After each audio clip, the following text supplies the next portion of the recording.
ভারতের সহায়তা অনবরত করা সাহায্যকে এড়িয়ে গিয়ে শ্রীলঙ্কা শেষমেশ চীন ও পাকিস্তানি জাহাজকে নিজের বন্দরে থামার অনুমতি দিয়ে দেয়। ভারতের বিরোধিতা সত্ত্বেও শ্রীলঙ্কা চীন ও পাকিস্তানের জাহাজকে থামাতে পারেনি। যেই চীনা জাহাজকে নিয়ে অনেকদিন ধরে সমস্যা হচ্ছিল সেটাকে আপনারা এখন শ্রীলঙ্কার বন্দরে দাঁড়িয়ে থাকতে দেখছেন।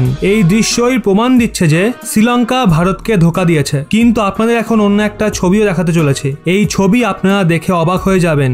এই ছবি ওই ডর্নিয়ার গোয়েন্দা বিমানের, যা ভারত এত কিছু হওয়া সত্ত্বেও শ্রীলঙ্কাকে দিয়ে দেয়। ভারত কাঙাল হয়ে যাওয়া শ্রীলঙ্কার নৌসেনাকে এই ডর্নিয়ার বিমান উপহার স্বরূপ দিয়েছে। ভারতকে ধোঁকা দেওয়া শ্রীলঙ্কার সঙ্গে বর্তমান ভারত সরকার বন্ধুত্বকে আবার পালন করেছে। শ্রীলঙ্কা যতই ধোঁকাবাজি করুক, কিন্তু ভারত তার স্বাধীনতা দিবসে শ্রীলঙ্কাকে ডর্নিয়ার সামুদ্রিক গোয়েন্দা বিমান দিয়ে নিজের প্রমিস পূরণ করেছে। সব থেকে অবাক করা বিষয় হলো এই কার্যক্রমের সময় স্বয়ং শ্রীলঙ্কার রাষ্ট্রপতি রানিল বিক্রমাসিংহে উপস্থিত ছিলেন। মনে করা হচ্ছে এখন রানিল বিক্রমাসিংহে ভারতকে মানিয়ে নেওয়ার জন্যই কার্যক্রমে উপস্থিত ছিলেন। যাই হোক, আপনাদের বলি, ভারতের এই বিমান আগামী 2 বছর পর্যন্ত শ্রীলঙ্কার নৌসেনার সঙ্গে থাকবে। তারপর শ্রীলঙ্কার জন্য একটা নতুন বিমান তৈরি হয়ে যাবে, তারপর সেটাকে সঁপে দেওয়া হবে। ভারত কাঙাল হয়ে যাওয়া শ্রীলঙ্কাকে $4 বিলিয়ন সহায়তাও দিয়েছে। কিন্তু শ্রীলঙ্কা ভারতের বিরোধিতা সত্ত্বেও চীনের গোয়েন্দা জাহাজ 115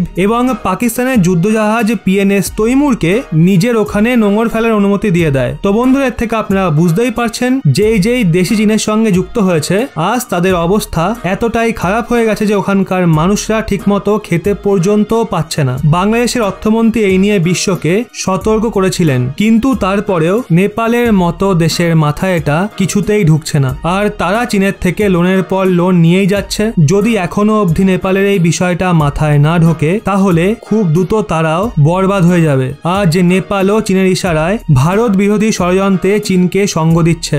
যদি এখানে কোনো কথা বলি নেপালকে নিয়ে, তাহলে একটা কথাই বলবো, ভারতকে ছাড়া এই দেশ এক পাও এগোতে পারবে না। আজ নয়তো কাল শ্রীলঙ্কা ও ভারতের মাঝে ঐতিহাসিক অংশীদারিত্বের বুনিয়াদ ভারত সরকার রচনা করছে, কিন্তু সেই সাথেই কোন রকম বিশ্বাসঘাতকতার জবাব দেওয়ার জন্য প্রস্তুত ও অ্যালার্ট রয়েছে। তো বন্ধুরা, এই নিয়ে আপনাদের কি মতামত নিচে কমেন্টে অবশ্যই জানান।